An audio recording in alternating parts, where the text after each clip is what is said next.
alif ba ha sa jim alif என்னது ba sa sa சாவாது ta தா ta ஏன் கையை வைக்கிறீங்க காத்து வந்தா என்ன செய்யும் ஹா ஹா sa ஆ ha jim ஆ ta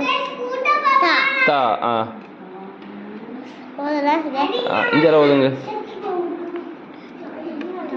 ta இது மேலே ha ஆ ha காத்து வர்றது காத்து வர இல்லையா அது காத்து காத்து வர இல்லை அப்போ எப்படி சொல்லணும் அது ம் ha ம் ha ம் ha ம் ha ஆ sa ta